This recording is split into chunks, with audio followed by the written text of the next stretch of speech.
In the fading light of an empire built on snow and silence, one man carried a vision so fierce it would shatter the oldest throne in Europe. His name was whispered in shadowed rooms and shouted in the streets. He was not born a revolutionary. He was shaped by loss, by exile, by the slow burn of belief that the world could be remade.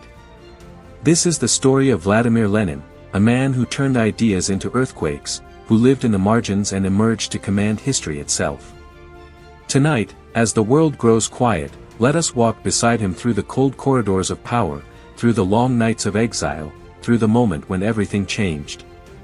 Close your eyes, breathe slowly, and let his story carry you into the stillness of sleep. If these words bring you peace, if they guide you gently toward rest, consider staying with us. Let this channel become a companion to your nights, a place where history meets the quiet rhythm of sleep. Subscribe, and let us continue this journey together, one story at a time, one restful night at a time.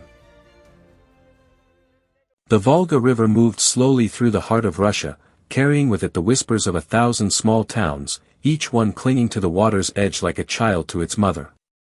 Simbirsk was one of these towns, neat, orderly, draped in the pale light of provincial life. It was a place where everyone knew everyone, where the rhythm of days followed the seasons and the church bells, where nothing much seemed to change from one year to the next. And yet, in the spring of 1870, in a modest home on Strelitskaya Street, a boy was born who would one day change everything. His parents named him Vladimir Ilyich Ulyanov.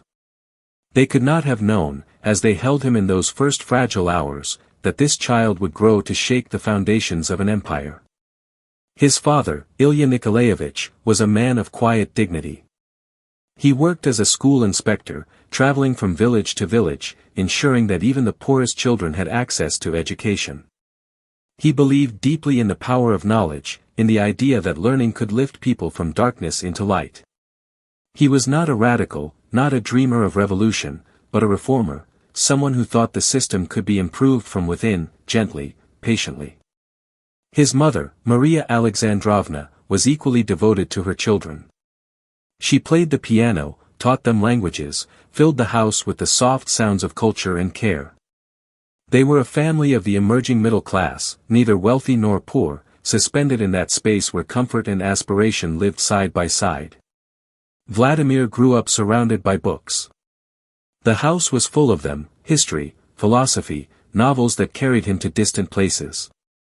He was a serious child, quick to learn, quick to master whatever was placed before him. His teachers praised his intellect, his ability to absorb and retain, his sharp and focused mind.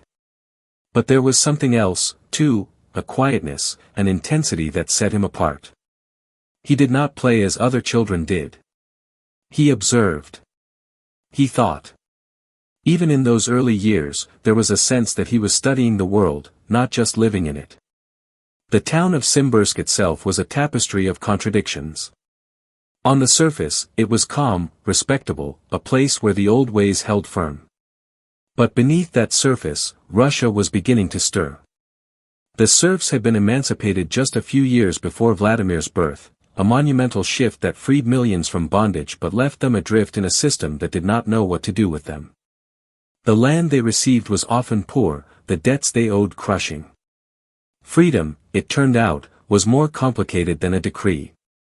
And so, in towns like Simbirsk, tension simmered quietly, invisible to those who did not wish to see it. Vladimir's childhood was, for a time, untouched by this tension. He studied, he read, he walked along the riverbanks with his siblings. His older brother, Alexander, was his hero, brilliant, passionate, full of the kind of idealism that burns brightest in youth.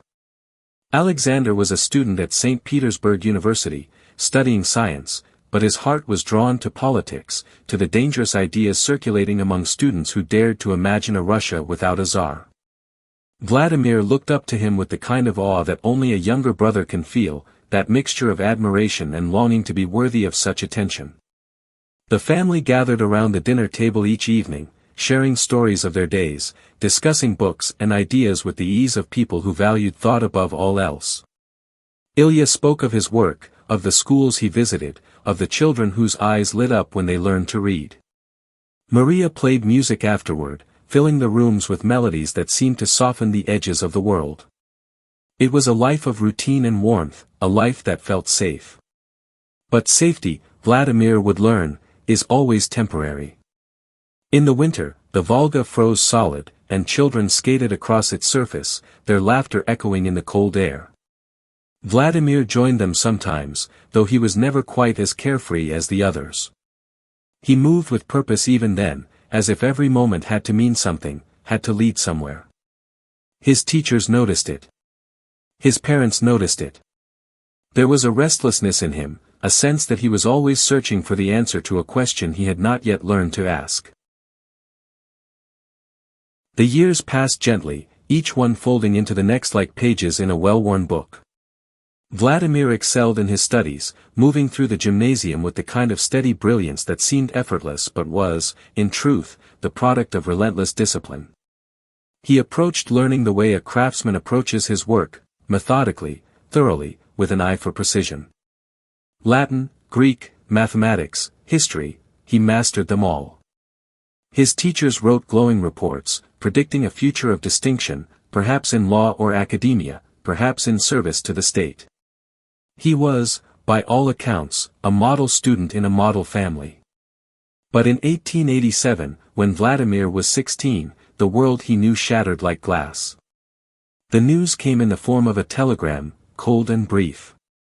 Alexander, his beloved older brother, had been arrested in St. Petersburg. He and a group of fellow students had been caught planning to assassinate Tsar Alexander III. They had been building bombs, writing manifestos, preparing for an act of violence they believed would spark change. The plot was discovered before it could be carried out, but the intent was enough. The Tsarist authorities moved swiftly, as they always did with those who dared challenge the throne. There would be a trial, but the outcome was never in doubt. Vladimir's father was devastated. Ilya, who had spent his life working within the system, who had believed in reform and patience, could not reconcile what his son had done. The shame, the confusion, the sheer incomprehensibility of it aged him overnight. He withdrew into himself, his health beginning to fail under the weight of grief and disbelief. Maria tried to hold the family together, to shield her younger children from the full force of what was happening, but there was no shelter from this storm. Vladimir watched it all with eyes that seemed to take in everything and reveal nothing. He did not weep openly. He did not rage. But something inside him shifted, something fundamental and irreversible. His brother, the person he admired most in the world, was going to die for believing in something. And the system that would kill him, the Tsar, the courts, the entire machinery of the Russian state, would do so without hesitation, without mercy, without even the pretense of justice. The trial was a spectacle, designed to send a message. Alexander stood before his judges calm and unrepentant. He spoke of inequality, of the suffering of the peasants, of the need for radical change.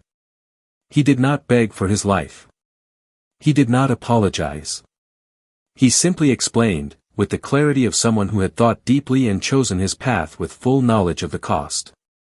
The verdict was death by hanging. 5 young men, including Alexander Ulyanov, would be executed for their beliefs. On a spring morning, while the rest of Simbursk went about its daily routines, Alexander was led to the gallows. Vladimir was not there to witness it, but he carried the image in his mind nonetheless, his brother, tall and defiant, walking toward death with the same seriousness he had brought to everything in life. The rope. The silence. The sudden, final snap. It was over in moments, but its echo would last forever. The family was ruined in the eyes of Simbursk society. Friends stopped visiting. Neighbors crossed the street to avoid them. Ilya's colleagues distanced themselves, protecting their own positions by association. The Ulyanov name, once respectable, became something whispered, something tainted. Ilya himself died just months later, his heart broken beyond repair. Maria was left to raise the younger children alone, to navigate a world that had turned hostile and cold. Vladimir graduated from the gymnasium that same year, finishing at the top of his class despite everything. But when he applied to Kazan University to study law, the shadow of his brother's execution followed him. The authorities watched him closely, suspicious of anyone bearing the Ulyanov name. He was admitted, but his time there was brief. Within months, he was expelled for attending a student protest, a minor act of defiance, but enough to mark him as dangerous. He was sent into internal exile, forbidden from returning to Kazan, forced to live under police supervision in a small village. It was in this exile, in the long quiet hours with nothing but books and his own thoughts, that Vladimir began to truly understand what his brother had died for. He read Marx for the first time, those dense and difficult texts that promised to explain the structure of society, the hidden mechanisms of power and exploitation. He read about class struggle, about the inevitability of revolution, about the idea that history moved according to laws that could be understood and, more importantly, influenced. It was like discovering a map to a place he had always sensed existed but could never quite name. The grief he carried for Alexander transformed into something harder, something more focused. It was no longer just sorrow, it was purpose. His brother had believed that violence could awaken the masses, that one dramatic act could inspire a nation to rise. But Vladimir began to question this. He wondered if revolution required something more than martyrdom, something more organized, more strategic, more patient. He began to see himself not as a lone assassin but as a builder of movements, someone who could translate ideas into reality, who could forge the kind of force that would not just wound the system but dismantle it entirely. And so, in the quiet of exile, while the snow fell softly on the village rooftops, Vladimir Ilyich Ulyanov began his true education, not in the classroom, but in the cold furnace of loss and rage and revolutionary thought. The months in exile stretched into something that felt both endless and strangely necessary. Vladimir lived in the countryside, far from the bustle of cities, far from the universities where ideas sparked like matches in dry grass. The days were slow, measured by the sun's arc across the sky and the rhythm of rural life that had remained unchanged for centuries. Peasants worked the fields, their backs bent under the weight of labor that yielded barely enough to survive. He watched them, studied them, saw in their exhaustion the living proof of everything Marx had written about. These were not abstract theories, they were people, flesh and blood, trapped in a system that consumed their lives and gave back only enough to keep them breathing. He was not allowed to return to university, not allowed to move freely, but he was allowed to read. And read he did, with a hunger that bordered on obsession. He devoured political economy, history, philosophy. He taught himself, guided only by the questions burning in his mind and the books he could acquire through correspondence and careful smuggling. His mother, despite her own grief and the weight of social ostracism, supported him quietly, sending him what she could, maintaining the correspondence that kept him tethered to the world beyond his exile. In those long, silent hours, Vladimir began to see patterns. He began to understand that revolution was not simply a matter of courage or righteousness, it required organization, discipline, a clear understanding of how power functioned and how it could be taken. His brother's generation had been brave but scattered, filled with passion but lacking the structure to channel it effectively. They had believed in the power of the individual act, the grand gesture that would wake the nation. But Vladimir saw something different. He saw that power belonged to those who could organize the masses, who could build a party capable of withstanding repression, who could think strategically across years, not just in moments of dramatic action. Eventually, through persistence and his mother's quiet advocacy, he was allowed to take his law examinations externally. He studied alone, without professors, without classrooms, and when the time came, he traveled to St. Petersburg to sit for the exams.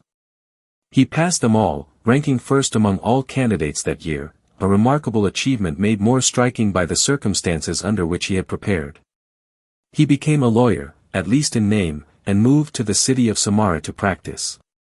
But law was never truly his calling. It was a cover, a way to move through society while his real work happened in the margins. He took cases, defended clients, went through the motions of a legal career, but his heart was elsewhere.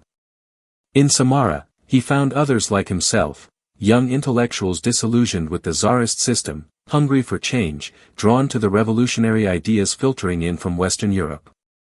They met in secret, in apartments and cafes, speaking in careful code, always aware that police informants could be anywhere. These gatherings were where Vladimir truly came alive. He was not a charismatic speaker in the traditional sense, he did not have a booming voice or a theatrical presence. But he had something more powerful, clarity. When he spoke, his arguments were precise, logical, stripped of sentimentality. He could take complex theory and make it concrete, show how it applied to Russian conditions, to the specific struggles of workers and peasants. People listened because he made them feel that revolution was not just a dream but a science, something that could be studied, planned, and executed. He began writing under various pseudonyms, contributing articles to underground publications that circulated among radical circles. His writing was sharp, direct, uncompromising. He attacked not only the Tsarist system but also those revolutionaries he believed were pursuing the wrong strategies. He had no patience for those who romanticized the peasantry as some mystical force that would spontaneously rise up. He argued instead that Russia's future lay with the growing industrial working class, the proletariat that Marx had identified as the true revolutionary force in modern society. This put him at odds with the Narodniki, the populist movement that had dominated Russian revolutionary thought for decades. They believed in going to the countryside, educating peasants, sparking local uprisings. Vladimir respected their dedication but saw their approach as fundamentally flawed. Russia was changing. Factories were rising in the cities. A new class of workers was being born, people uprooted from the land, concentrated in urban centers, experiencing firsthand the brutal logic of industrial capitalism. These were the people, Vladimir believed, who could be organized into a revolutionary force capable of seizing power. In 1893, he moved to St. Petersburg, the capital, the heart of the empire. It was a city of contrasts, gilded palaces beside slums, wealth and poverty existing in such close proximity that the tension was almost visible. Vladimir found work as a lawyer again, but his real activities centered on organizing workers, teaching them Marxist theory in study circles that met in secret. He was careful, methodical, always aware of the surveillance that surrounded anyone engaged in radical politics. He used code names, changed meeting locations frequently, and developed the habits of secrecy that would define the rest of his life. It was in St. Petersburg that he met Nadezhda Krupskaya, a fellow revolutionary who shared his commitment and his clarity of purpose. She was a teacher, working with adult literacy programs, seeing daily how the system failed the poor. Their courtship was not romantic in the conventional sense, it was a partnership forged in shared conviction, in long conversations about tactics and theory, in the mutual understanding that their lives would be dedicated to something larger than personal happiness.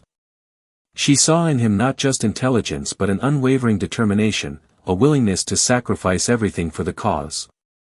And he saw in her a steadiness, a loyalty, a strength that would prove essential in the difficult years ahead. Together, they worked to build networks of revolutionary cells, connecting workers across different factories, creating the infrastructure of resistance.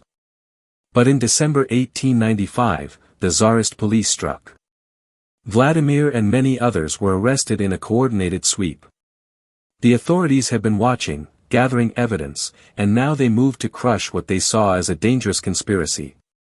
Vladimir was thrown into prison, held in solitary confinement, cut off from the movement he had been building.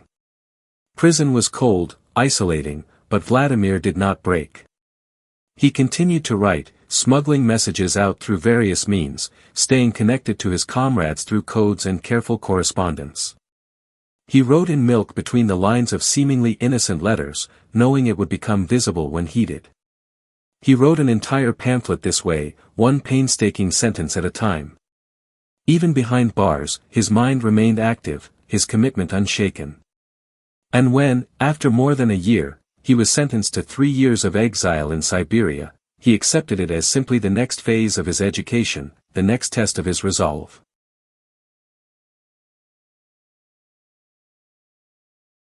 Siberia was a word that carried weight in the Russian imagination, a place of endless winter and enforced forgetting, where the empire sent those it wished to erase without quite killing them.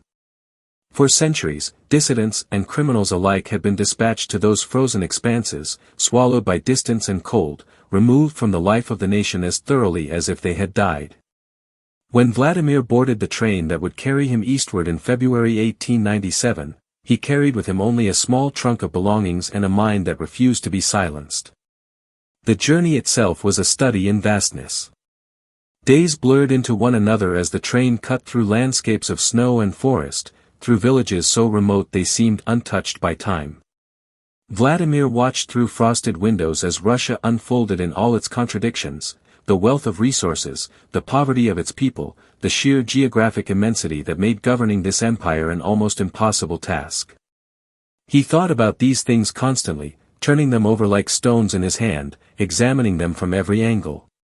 His place of exile was a small village called Shushenskoy, in the Minusинsk district near the Mongolian border. It was not as harsh as some places of exile. The authorities had determined he was not among the most dangerous revolutionaries, and so his conditions were relatively lenient. He was given a modest stipend, allowed to rent a room from a local peasant family, permitted to move about the village freely as long as he reported regularly to the police. It was a kind of open-air prison, invisible bars made of distance and surveillance. But Vladimir did not waste these years. He had requested that Nadezhda be allowed to join him, and after some bureaucratic maneuvering, she was granted permission, provided they marry immediately upon her arrival. She came in the spring of 1898, traveling thousands of miles to this remote corner of the world, bringing with her books, news, and the continuity of purpose that had defined their relationship from the beginning. Their wedding was a simple civil ceremony, devoid of romance but full of quiet commitment. They were partners in revolution first, and that bond ran deeper than sentiment. Together, they established a routine that transformed exile into productivity.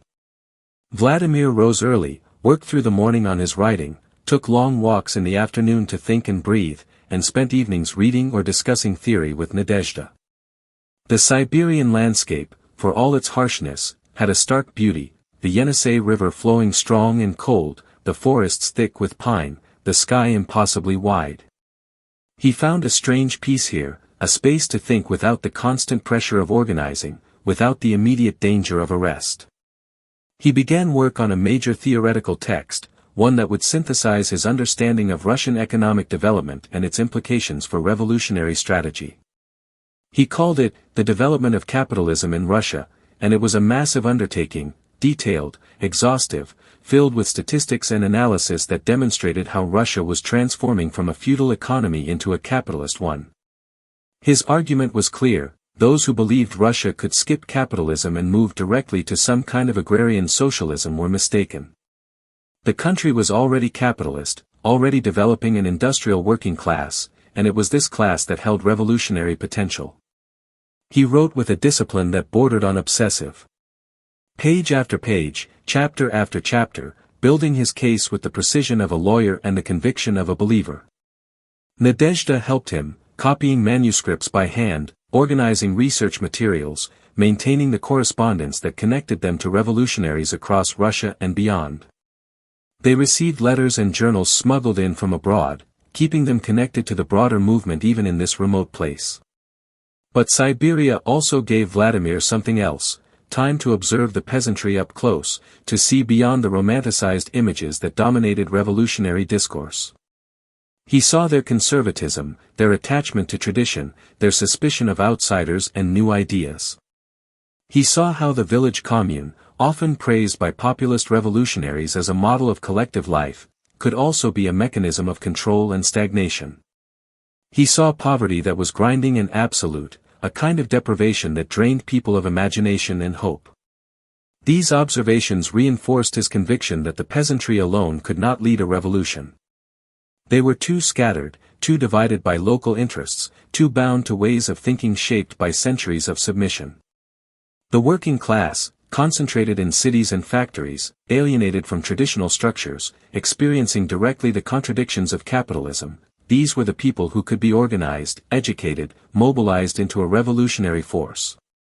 It was not a matter of dismissing the peasants, but of understanding their role in a broader strategy, of seeing them as potential allies but not as the vanguard. News from the outside world filtered in slowly but steadily. The revolutionary movement was growing, fragmenting, evolving. Different factions argued about tactics and theory, about whether to focus on economic struggles or political ones, about the role of terrorism versus mass organizing. Vladimir followed these debates closely, writing responses, sharpening his own positions, preparing himself for the moment when he would return to active work.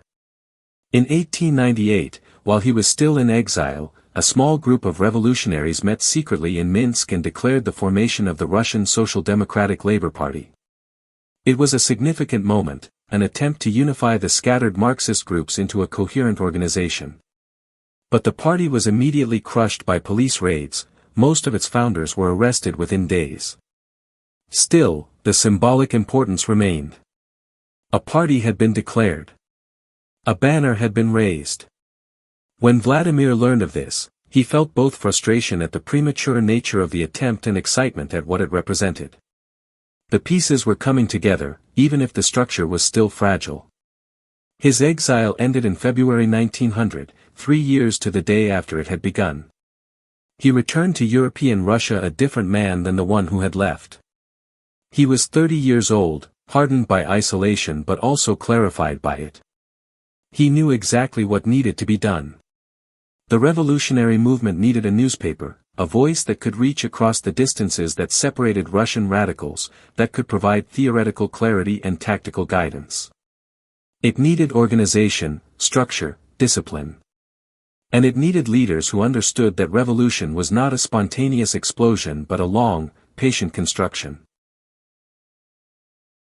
The Russia that Vladimir returned to was trembling on the edge of transformation, though few could see it yet. The old century had died, and with it, some of the certainties that had defined the empire for generations. Industrialization was accelerating, pulling peasants from their villages into the hungry maw of factories, creating a new landscape of smoke and steel and desperate labor. Strikes were becoming more frequent, more organized, carrying within them the seeds of something that looked less like reform and more like rupture. But the Tsarist state remained strong, its police apparatus vast and efficient, its will to suppress dissent as fierce as ever. Vladimir understood immediately that he could not stay in Russia for long. The police knew him, watched him, would move against him the moment he attempted any serious organizing. So he made a decision that would define the next phase of his life. He would go into voluntary exile abroad, where he could work freely, build the infrastructure the movement needed, and create the ideological foundation for revolution. In July 1900, he left Russia again, this time not as a prisoner but as a fugitive, crossing borders with false papers, always one step ahead of the authorities who would have gladly sent him back to Siberia or worse. He went first to Switzerland, then to Germany, moving through the network of émigré radicals who populated Europe's cities like a shadow nation. These were people living between worlds, no longer quite Russian but not quite European either, sustained by hope and ideology, arguing endlessly in cramped apartments about the future of a country they might never see again. Vladimir found both allies and rivals here, people who shared his commitment to Marxism but differed sharply on what that meant in practice. His immediate goal was to establish a revolutionary newspaper.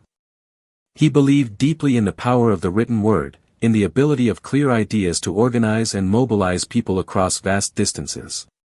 The newspaper would be called Iskra, the spark, a name taken from a poem that declared, "From a spark will spring a flame." It would be printed abroad to avoid censorship, then smuggled into Russia through networks of agents and sympathizers.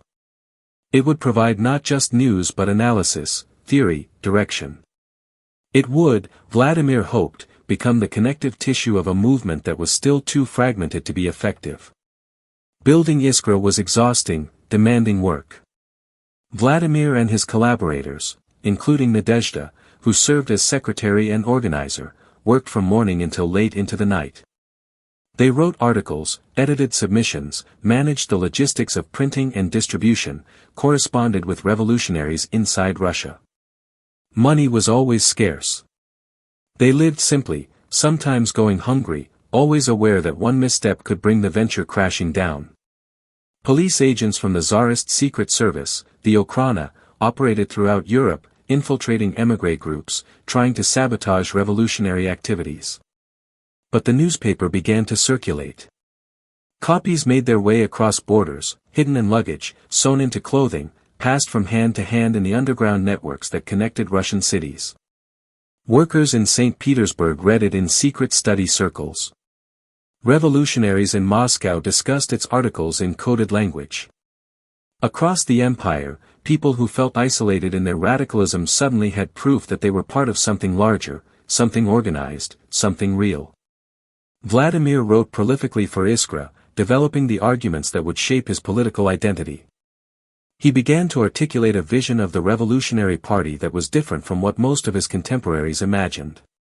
He argued for a party of professional revolutionaries, dedicated, disciplined, operating with military-like efficiency and secrecy. He opposed the idea that the party should simply reflect the spontaneous consciousness of the working class. Instead, he insisted, the party must be the vanguard, the leading edge, bringing revolutionary theory to workers who might otherwise remain trapped in narrow economic struggles. This was controversial, even among Marxists. Many believed Vladimir's vision was too authoritarian, too centralized, that it underestimated the revolutionary potential of workers themselves. They argued for a broader, more democratic party structure, one that was open and inclusive rather than conspiratorial and exclusive. These debates were not abstract, they touched on fundamental questions about power, trust, and the nature of revolutionary change. In 1902, Vladimir published a pamphlet that would become one of his most famous works, What is to be Done? The title echoed a novel by the 19th-century radical Nikolai Chernyshevsky, a book that had inspired generations of Russian revolutionaries, including Vladimir's own brother Alexander. But where Chernyshevsky had written fiction, Vladimir wrote theory, dense, argued, uncompromising.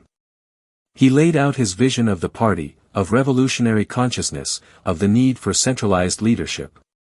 The pamphlet circulated widely, sparking intense discussion and division within the movement. Some embraced his ideas with enthusiasm, seeing in them the clarity and direction they had been searching for.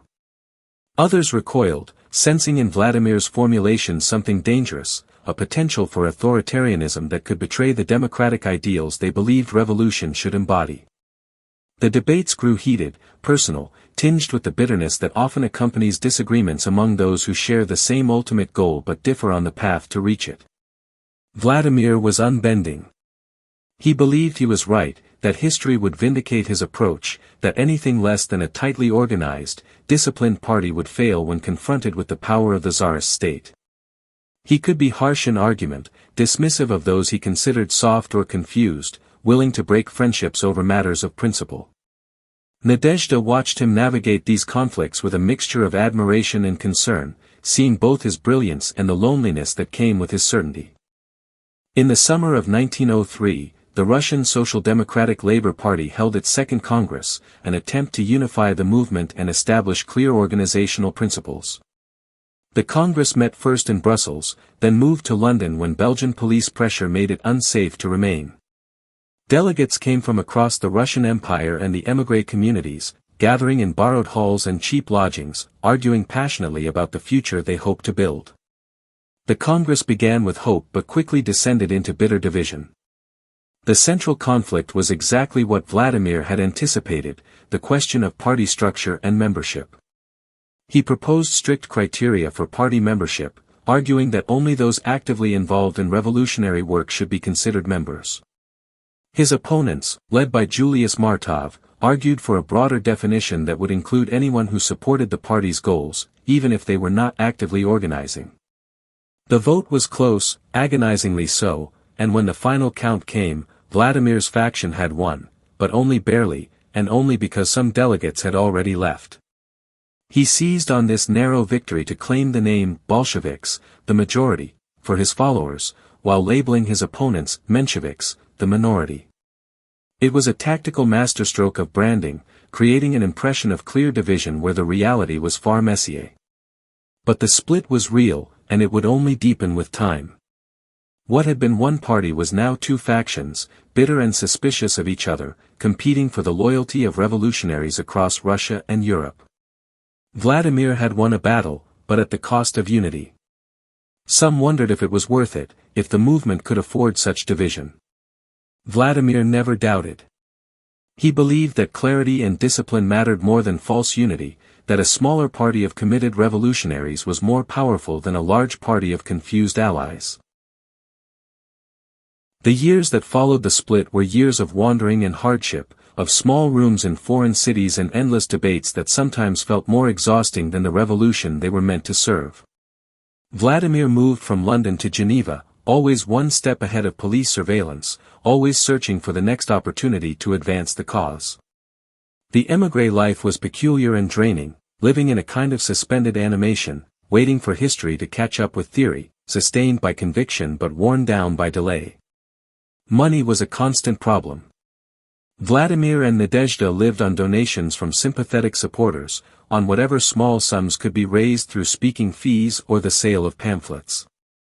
They economized ruthlessly, skipping meals when necessary, wearing clothes until they were threadbare, pouring every available resource into the movement. Their apartment in Geneva was spartanly furnished, filled with books and papers but little else. Visitors remarked on the austerity, the sense that these were people who had stripped away everything except purpose. Yet even in exile, even in poverty, Vladimir maintained an iron routine. He woke early, worked through the morning on correspondence and writing, took long walks in the afternoon, his primary form of exercise and meditation. He loved these walks, the rhythm of movement helping him think, the fresh air clearing his mind after hours bent over manuscripts. Nadezhda often accompanied him, and they would discuss strategy and theory as they walked, their conversations continuing the work that filled their days. The division between Bolsheviks and Mensheviks deepened into something that felt less like a political disagreement and more like a fundamental rupture of worldview. The Mensheviks believed in building a broad-based movement, in working with liberal reformers, in allowing the revolution to develop organically through mass participation. The Bolsheviks, under Vladimir's leadership, insisted on a tightly organized vanguard, on maintaining ideological purity, on preparing for the moment when power could be seized rather than gradually negotiated. These were not abstract questions. Behind them lay different visions of human nature, of historical change, of what revolution would actually look like when it came. Vladimir believed that spontaneity was dangerous, that without disciplined leadership, popular movements would dissipate or be crushed. His opponents believed that his approach would create a dictatorship of revolutionaries over the people they claimed to represent. Both sides were certain they were right. Both sides believed the future of Russia hung on these debates. In January 1905, something happened that neither faction had predicted, that no amount of theory had prepared them for. On a Sunday morning in St. Petersburg, thousands of workers marched toward the Winter Palace to petition the Tsar for better conditions, for basic rights, for dignity. They carried icons and portraits of the Tsar, singing hymns, believing still in the mythology of the benevolent father betrayed by evil ministers. They were led by a priest named Father Gapon, and their march was peaceful, almost prayerful. The Tsar's troops opened fire on them without warning. The snow turned red with blood. Hundreds died, perhaps more than 1,000, the exact number was never known, lost in the chaos and the state's desire to minimize what had happened. The massacre shattered something fundamental in the Russian consciousness. The myth of the Tsar as father, as protector, as anything other than the commander of the guns that killed unarmed workers, that myth died on Bloody Sunday. News of the massacre spread like fire through Russia. Strikes erupted across the country. Workers walked off factory floors. Students abandoned universities. Even some soldiers began to question their orders. The empire that had seemed so solid, so permanent, suddenly revealed itself as fragile, held together only by force and the fading memory of legitimacy. It was not yet revolution, not quite, but it was something close, a dress rehearsal, a glimpse of what might be possible. Vladimir was in Geneva when the news reached him. He read the telegrams with a mixture of excitement and frustration, excitement at the revolutionary potential suddenly unleashed, frustration at being so far away when history was finally moving. He had spent years arguing for organization, for preparation, and now events were outpacing theory. The revolution he had been predicting, working toward, planning for, was beginning without him. He tried to return to Russia, but the borders were watched, the police alert.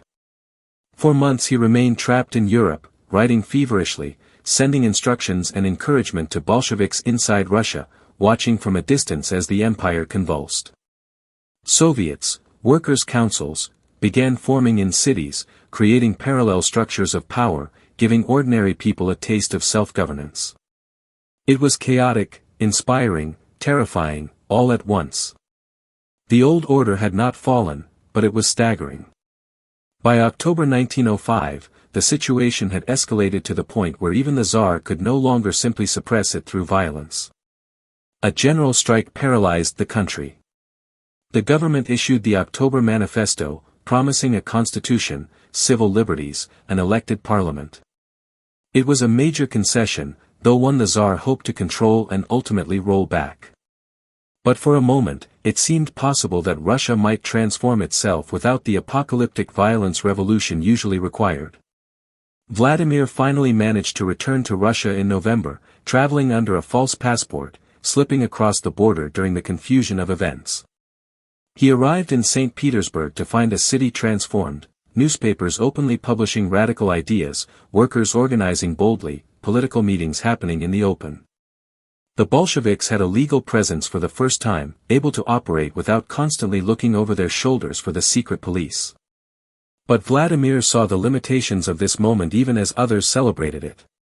He argued that the October Manifesto was a trap, a temporary concession designed to divide the opposition and buy the regime time to regroup. He pushed for continued escalation, for armed uprising, for turning the moment of crisis into complete revolutionary transformation. Many disagreed. The Mensheviks urged caution, urged building on the legal gains that had been won. The Soviets themselves were divided, uncertain about how far to push. In December 1905, workers in Moscow attempted an armed uprising, building barricades, fighting government troops in the streets. It was brave and desperate and, ultimately, doomed. The regime had recovered its nerve and its military capacity. The uprising was crushed brutally, hundreds killed, the survivors hunted down and executed or exiled. Across Russia, the moment of possibility began to close. The Tsar moved methodically to reclaim what had been conceded, using a combination of violence and manipulation to restore order. By early 1906, it was clear that the revolution had failed, or more precisely, had been defeated.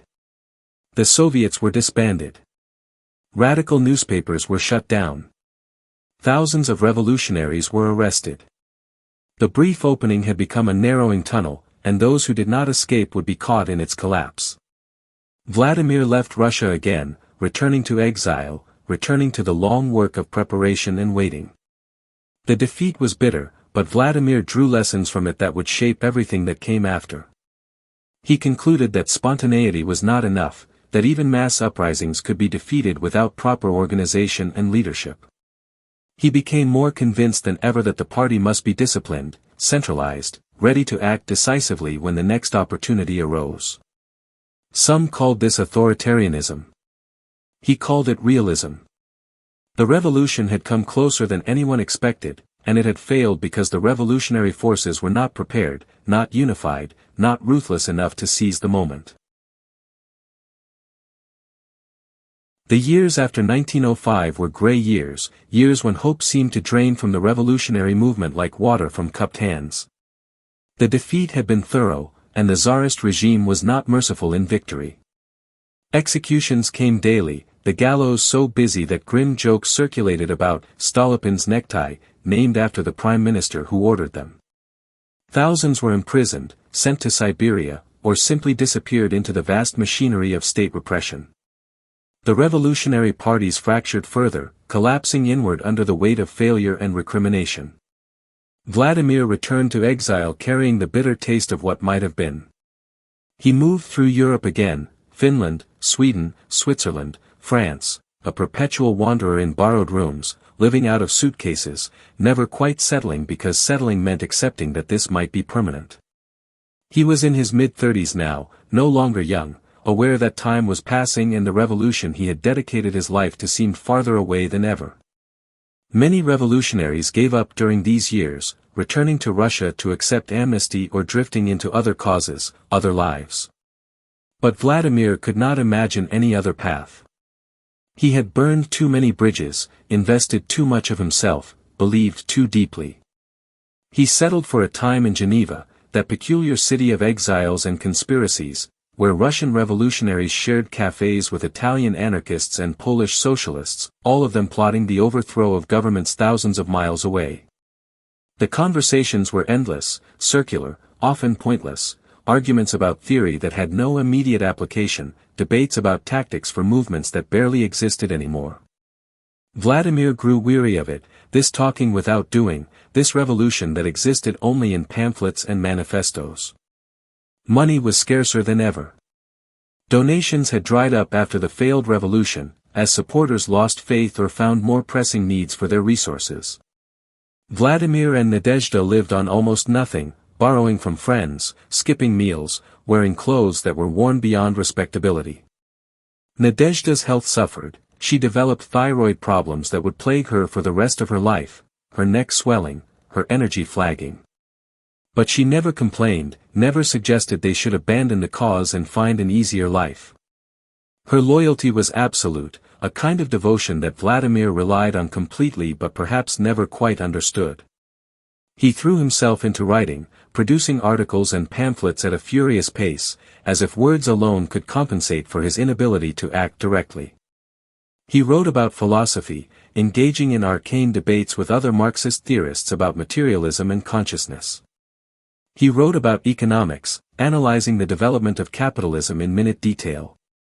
He wrote about tactics and organization, refining his vision of what the Revolutionary Party needed to be. Some of this writing was brilliant, dense with insight and analysis. Some of it was pedantic, lost in details that mattered only to a tiny circle of initiates. But all of it served a purpose, it kept him engaged, kept him thinking, kept him from the despair that consumed so many others. The Bolshevik faction itself was in shambles. Many members had been arrested or killed. Those who remained were scattered, demoralized, arguing among themselves about what had gone wrong and what should come next. Some wanted to participate in the Duma, the weak parliament the Tsar had created as a concession. Vladimir was deeply ambivalent about this. He saw the Duma as a sham, a way for the regime to create the illusion of reform while maintaining absolute power. But he also recognized that boycotting it entirely might leave the Bolsheviks isolated and irrelevant. These were the years when Vladimir's personality showed its hardest edges. He could be ruthless with those he considered unreliable, cutting them off without hesitation. He demanded absolute loyalty, absolute commitment, and had little patience for those who wavered or questioned. Some found this inspiring, a sign of his unwavering dedication. Others found it tyrannical, a warning sign of the kind of leader he would become if he ever achieved power. He expelled members from the party for ideological deviation, split with old allies over what seemed like minor disagreements, maintained a network of loyalty through a combination of intellectual dominance and sheer force of will. Yet there was another side to him as well, one that emerged in quieter moments. He loved music, though he claimed it made him too sentimental, too soft for the hard work of revolution. He would listen to Beethoven and feel tears in his eyes, then force himself to stop, to return to the discipline that revolution required. He loved nature, taking long hikes in the mountains when he could afford the time, finding in the silence of high places a kind of peace that human society never offered. He loved cats, indulged them in ways he would never indulge people, finding in their independence and self-sufficiency something he respected.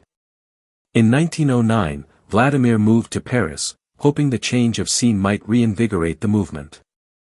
Paris was alive with political energy, artists and radicals from across Europe converged there, creating a kind of ferment of ideas and experimentation. But for Vladimir, it was just another exile, another temporary home. He attended meetings, wrote articles, tried to keep the Bolshevik organization from completely disintegrating. He visited the Louvre occasionally, stood before paintings that represented centuries of human achievement, and wondered if revolution would create something equally beautiful or merely destroy what had come before. The low point came in 1911, when even the pretense of unity within the Social Democratic Party collapsed completely. A party conference in Prague, organized by Vladimir, formally split the Bolsheviks from the Mensheviks. It was a recognition of what had been true for years, that these were not factions of the same party but separate organizations with fundamentally different visions. Some revolutionaries were devastated by this split, seeing it as a betrayal of the solidarity that should unite the left. Vladimir saw it as necessary clarity, a recognition that false unity was worse than honest division. Nadezhda was his anchor through all of this. She managed the organizational details he found tedious, maintained correspondence with party members across Europe and inside Russia, kept track of finances that barely existed. She typed his manuscripts, edited his articles, organized his papers. She was secretary, comrade, wife, though the personal dimension of their relationship was always secondary to the political. They had no children, whether by choice or circumstance. The party was their child, demanding and difficult, consuming all their energy and attention. The years continued to unfold with an agonizing slowness, each one feeling like a test of faith that grew harder to pass. Vladimir turned 40 in 1910, then 41, 42, watching time slip away while the revolution remained stubbornly theoretical. Young men who had joined the movement with fire in their eyes grew middle-aged, their passion dulled by poverty and repetition. Some found work, settled down, stopped attending meetings. The movement Vladimir had dedicated his life to building seemed to be slowly dying of exhaustion and irrelevance. In 1912, he moved again, this time to Krakow in Austrian-controlled Poland. It was closer to Russia, close enough that he could maintain better contact with underground networks inside the empire, close enough that news traveled faster. He rented a small apartment, furnished it with the bare minimum, and continued the work that had become his entire existence. Nadezhda joined him, as she always did, setting up their life with the efficient minimalism they had perfected over years of exile. From Krakow, Vladimir worked to strengthen the Bolshevik organization inside Russia. He corresponded with workers' groups, sent instructions and encouragement, tried to build the infrastructure that would be needed when the next revolutionary moment arrived. He started a newspaper called Pravda, Truth, that was printed legally inside Russia, operating in the gray zone of censorship, constantly pushing boundaries, occasionally being shut down and then reappearing under slightly different names. It reached workers in factories, gave them a sense of connection to something larger, provided analysis of their struggles and guidance for action. But even these efforts felt inadequate, like trying to build a fire in the rain. The Tsarist regime had learned from 1905, had developed more sophisticated methods of surveillance and infiltration. Police agents penetrated revolutionary groups at every level, reporting on meetings, betraying plans, creating an atmosphere of paranoia that poisoned trust. Some of Vladimir's closest collaborators turned out to be informants. One of them, Roman Malinovsky, was actually a member of the Bolshevik leadership, feeding information directly to the secret police while helping to make party decisions. When this was finally discovered, the sense of betrayal was overwhelming. World events were moving in directions that Vladimir found both troubling and potentially useful. Nationalism was rising across Europe, tensions between empires escalating, the mechanisms of alliance and counter-alliance creating a system that felt increasingly unstable. Vladimir watched this with a mixture of horror and calculation. He despised nationalism, saw it as a tool the ruling classes used to divide workers who should recognize their common interests. But he also understood that war between empires might create the crisis that revolution needed, might weaken the states enough that they could be overthrown. In the summer of 1914, his speculation became reality. The assassination of an Austrian archduke triggered a cascade of declarations, and suddenly all of Europe was at war. Russia mobilized, joining with France and Britain against Germany and Austria-Hungary. Flags waved, crowds cheered, young men marched off to what they believed would be a glorious and brief adventure. The socialist parties across Europe, which had long claimed they would resist any war between capitalist nations, collapsed into patriotic support for their own governments. The Second International, the organization that was supposed to unite workers of all countries, shattered overnight as German socialists supported Germany and French socialists supported France. Vladimir was disgusted but not surprised. He had always been skeptical of the other socialist parties' commitment to internationalism. But even he was shaken by how completely they abandoned their principles, how quickly they wrapped themselves in national flags and declared that this war, their country's war, was somehow different, somehow justified. The German Social Democrats, the largest and most theoretically sophisticated Marxist party in Europe, voted to fund the war. It was a betrayal that Vladimir would neither forget nor forgive. The war forced him to move again. Austria and Russia were now enemies, and Krakow was suddenly dangerous for a Russian revolutionary. He was briefly arrested, suspected of being a spy, and only released through the intervention of Austrian socialists who vouched for him. He fled to neutral Switzerland, to Zurich, where he would spend the next years watching the world tear itself apart and waiting for his moment. Switzerland during the war was a strange place, an island of peace surrounded by carnage, filled with exiles and refugees from all sides of the conflict. Vladimir lived in a modest apartment on Spiegelgasse, in the city's old quarter. His neighbors included artists and anarchists, including James Joyce, who was also in exile, writing his revolutionary novels while Vladimir planned his revolutionary seizure of power. They never met, these two men who would each transform their fields in fundamental ways, passing each other on the stairs without recognition. The war dragged on, month after month, year after year, exceeding everyone's predictions, consuming an entire generation in trenches and artillery barrages. The casualty lists grew beyond comprehension, hundreds of thousands dead, then millions. Russia suffered catastrophic losses on the Eastern Front. The Tsar's army, poorly equipped and badly led, was ground down in battles that seemed to have no strategic purpose, producing nothing but corpses and widows. Vladimir followed the war obsessively, reading every newspaper he could find, analyzing the military and political situation, looking for signs that the contradictions he had predicted were finally becoming unbearable. He saw the strain the war was placing on all the combatant nations, economies collapsing, food shortages spreading, populations growing weary of a conflict that seemed to have no end or meaning. In Russia especially, the situation was deteriorating rapidly. Inflation soared, bread became scarce, the railway system struggled under military demands. He began to develop a new theoretical framework, one that explained the war as the inevitable result of imperialism, of capitalism's need to constantly expand and compete for markets and resources. He wrote, "Imperialism, the highest stage of capitalism," arguing that the war was not an aberration but the logical culmination of capitalist development. The pamphlet circulated among revolutionaries, providing a way to understand the catastrophe unfolding around them, a way to see it not as random tragedy but as predictable crisis.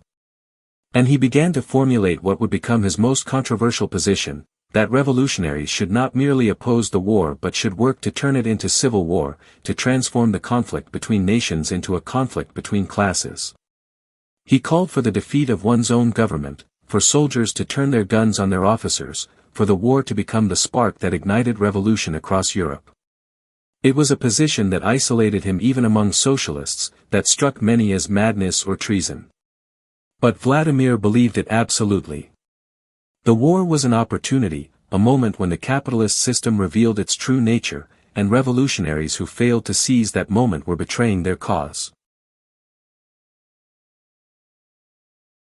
The winter of 1916 was especially bitter, and not just because of the cold that settled over Zurich like a weight.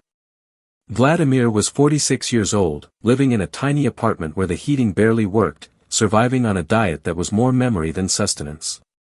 He spent his days in the public library, reading newspapers from across Europe, tracking the war's progress, searching for signs that the moment was approaching.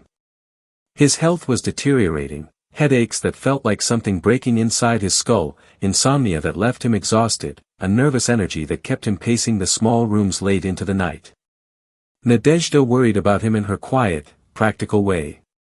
She made sure he ate, insisted he take walks even when he protested he was too busy, tried to shield him from the worst of the financial pressures that constantly threatened to overwhelm them. They were living on almost nothing, dependent on occasional payments for articles, on small loans from sympathizers. The war had cut them off from many of their sources of support. Letters from Russia arrived sporadically, often heavily censored or confiscated entirely. The sense of isolation was profound.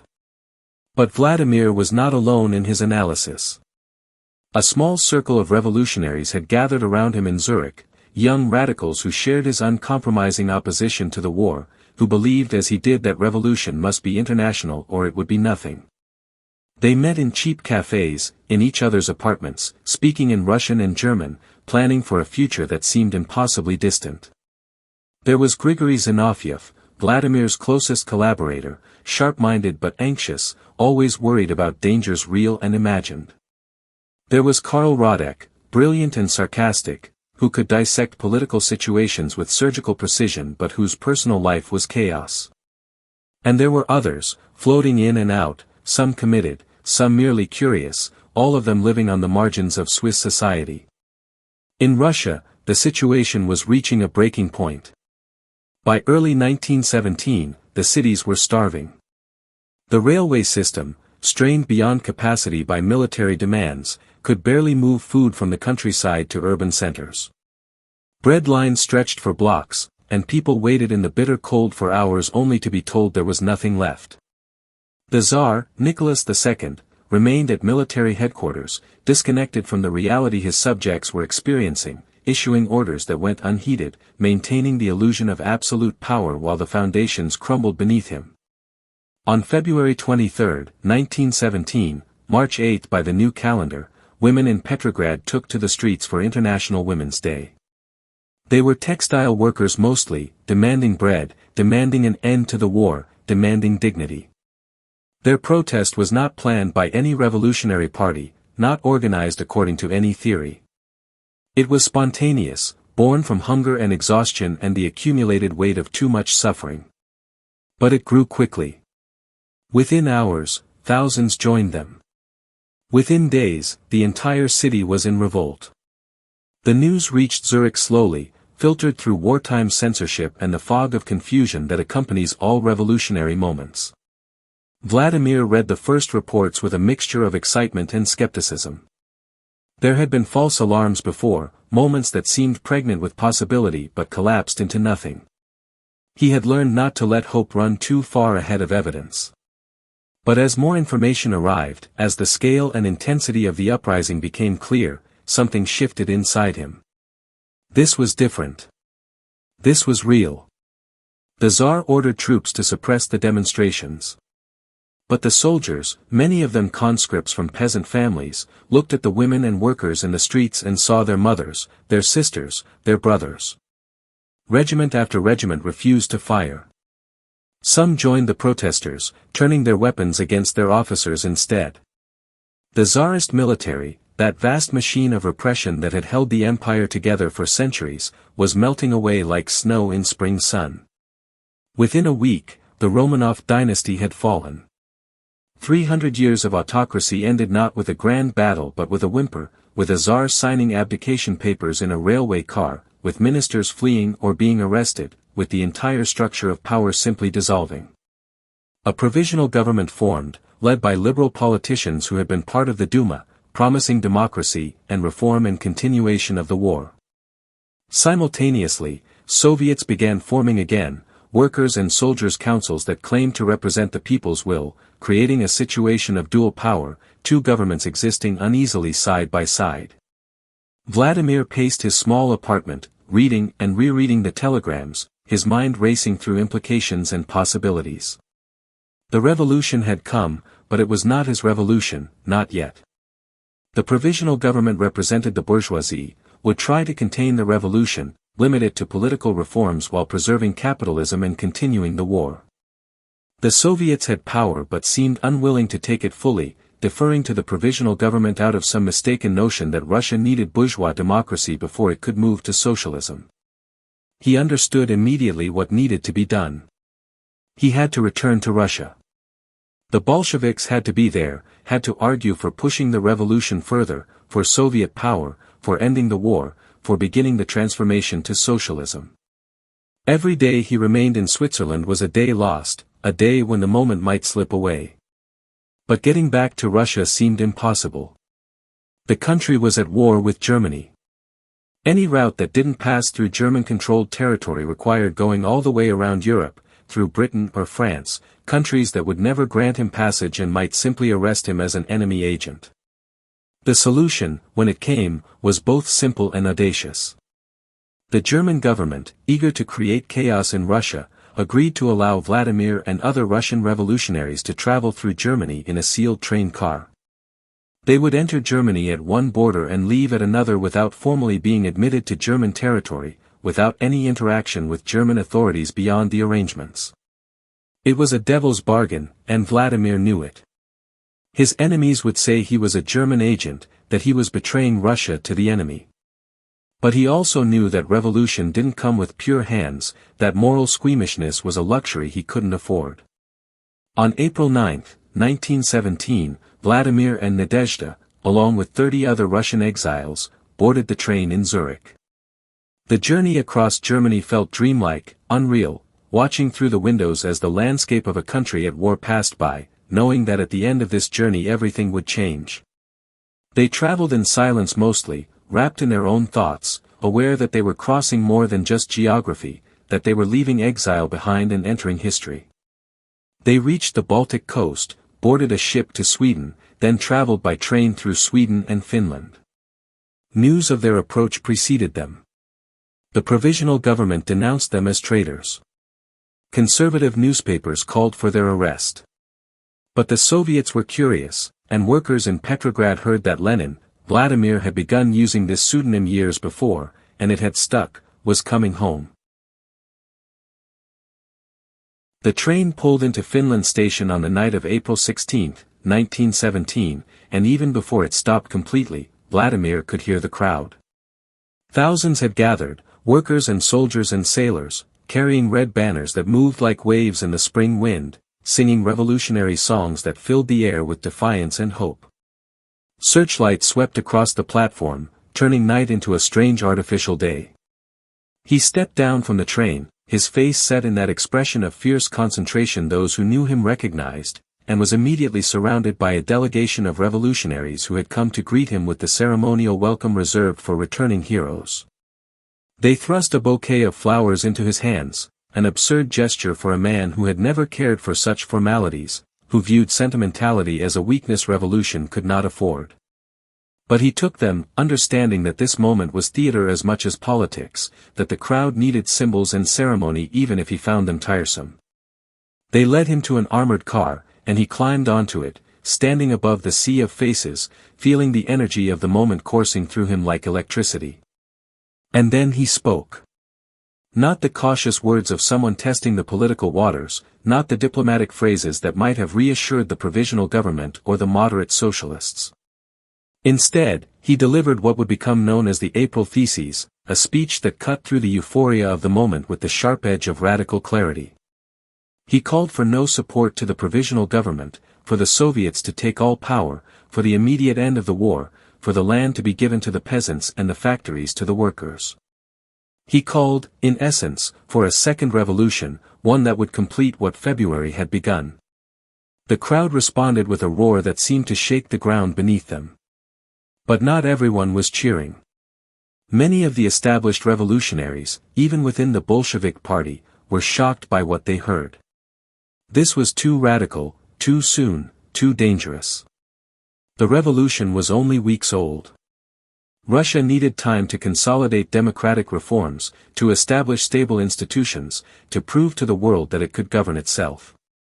Vladimir's proposals seemed designed to plunge the country into chaos, to isolate Russia from its allies, to risk everything on a gamble that might destroy the fragile gains already won. But Vladimir had not spent 17 years in exile learning patience only to practice it now. He had returned to Russia with absolute clarity about what needed to be done, and he would not be swayed by caution or political calculation. In the days that followed, he argued his position relentlessly, in party meetings, in the Soviets, in articles published in Pravda. He faced opposition from within his own party. Many senior Bolsheviks thought he had lost touch with Russian reality during his long absence, that he was proposing a course that would lead to disaster. He wore them down through sheer force of argument and will. Meeting after meeting, debate after debate, he returned to his central points with the persistence of water wearing away stone. The provisional government was bourgeois, would never address the fundamental needs of workers and peasants. The war was imperialist, served only the interests of capital, must be ended immediately and completely. The Soviets represented genuine popular power, must be defended and extended, must take complete control. Those who argued for supporting the provisional government, even critically, were betraying the revolution, whether they realized it or not. Petrograd in the spring of 1917 was a city transformed, almost unrecognizable from the orderly imperial capital it had been just months before.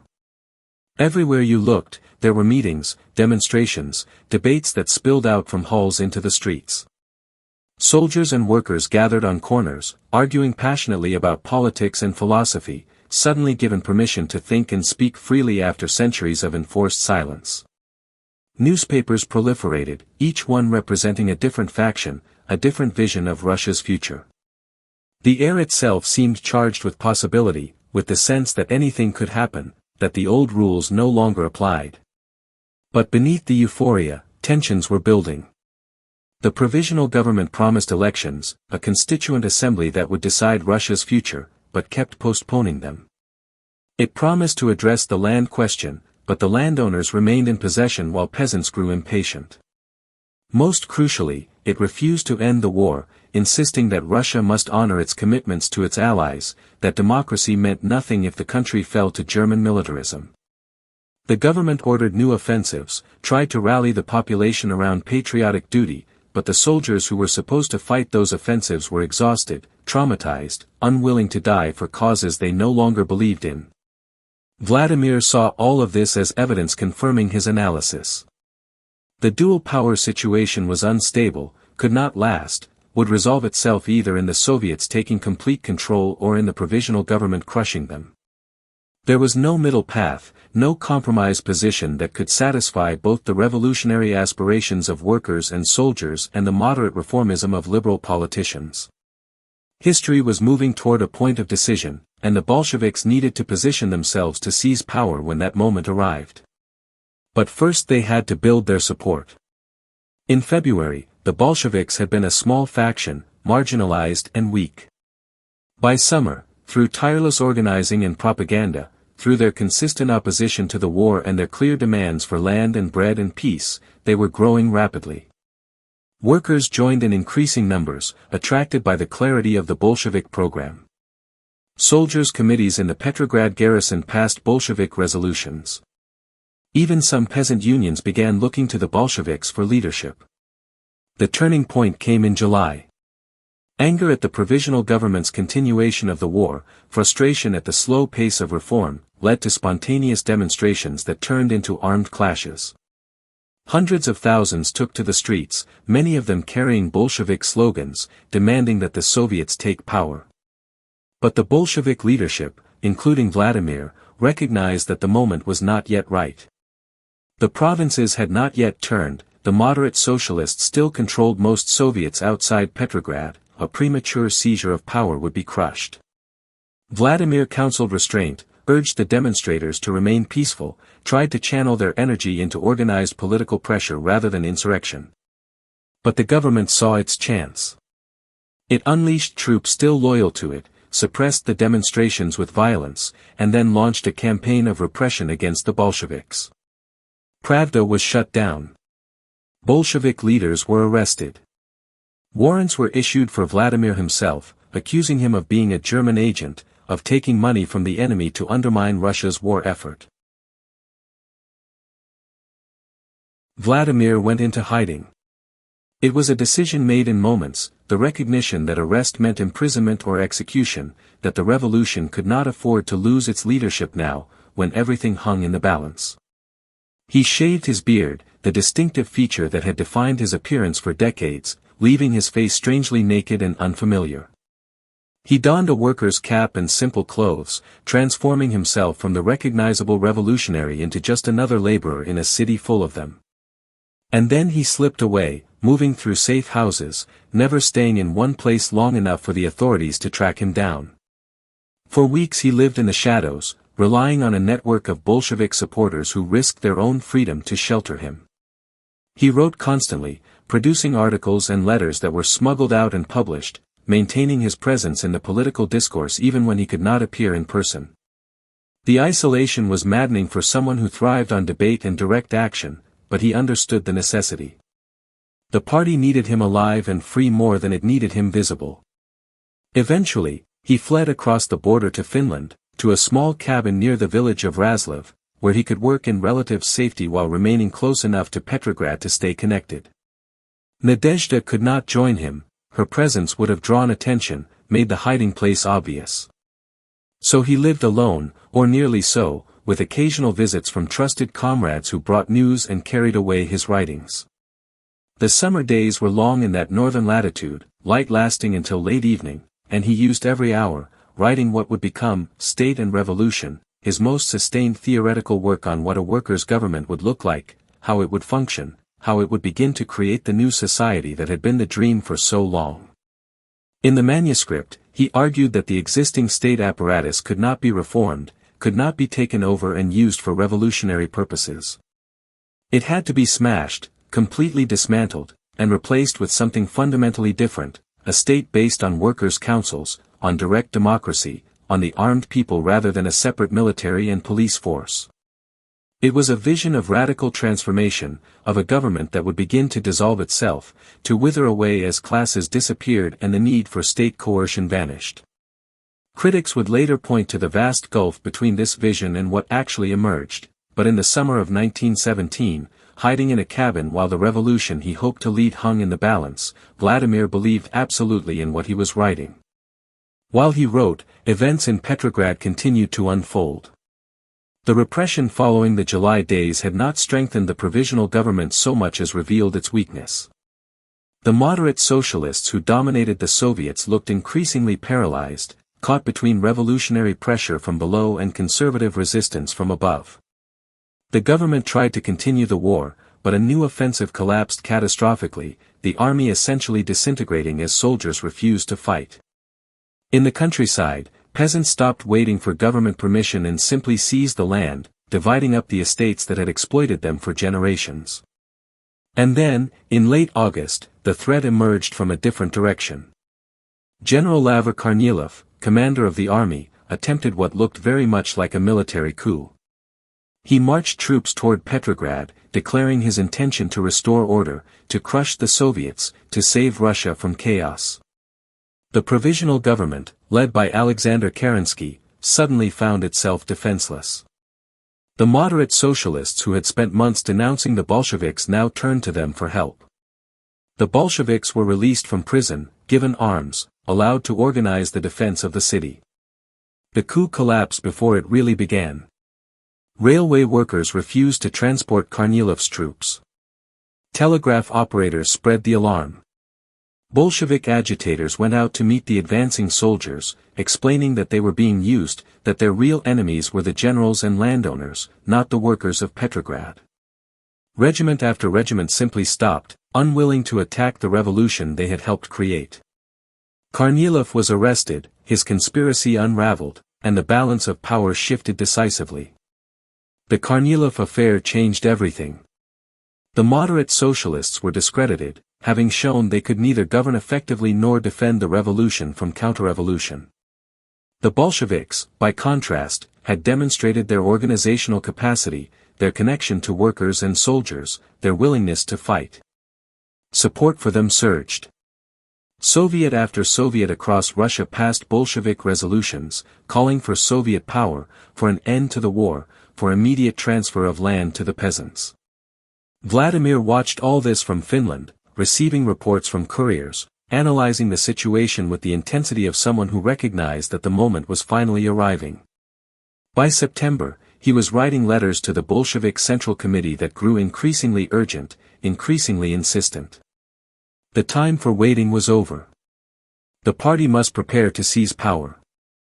The Soviets must be convinced to overthrow the provisional government and take complete control. Every day of delay was a day when the opportunity might slip away, when counter-revolution might regroup, when the forces of moderation might reassert themselves. Many in the party leadership resisted. They wanted to wait for the Congress of Soviets scheduled for late October, to take power through that body legitimately rather than through what might look like a Bolshevik coup. They worried about Lenin's timing, about whether they truly had enough support, about what might happen if they moved too soon.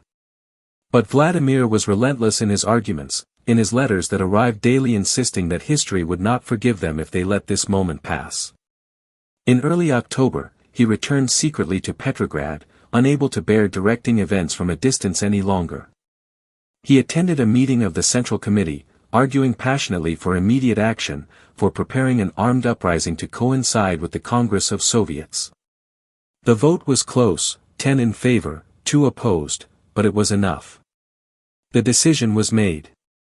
The Bolsheviks would seize power. The next weeks were a blur of preparation conducted in secrecy.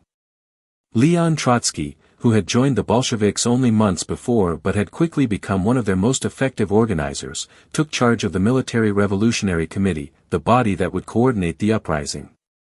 Red Guards, armed workers, trained and organized. Sympathetic military units were identified and contacted. Plans were drawn up for seizing key positions throughout the city, the telegraph office, the railway stations, the bridges across the Neva, the Winter Palace where the provisional government had its headquarters. The night of October 25 arrived with a stillness that felt almost rehearsed, as if the city itself were holding its breath. Vladimir paced the floors of Bolshevik headquarters at the Smolny Institute, a former school for noble girls now transformed into the revolution's nerve center. Reports came in steadily throughout the evening, units moving into position, bridges secured, telegraph stations occupied. It was happening with an ease that seemed almost anticlimactic, as if the provisional government were simply dissolving rather than being overthrown, fading away like morning mist under sunlight. The operation was not so much a storming of power as a quiet appropriation of it. Armed workers and revolutionary soldiers moved through the streets with purpose but without the chaos of battle.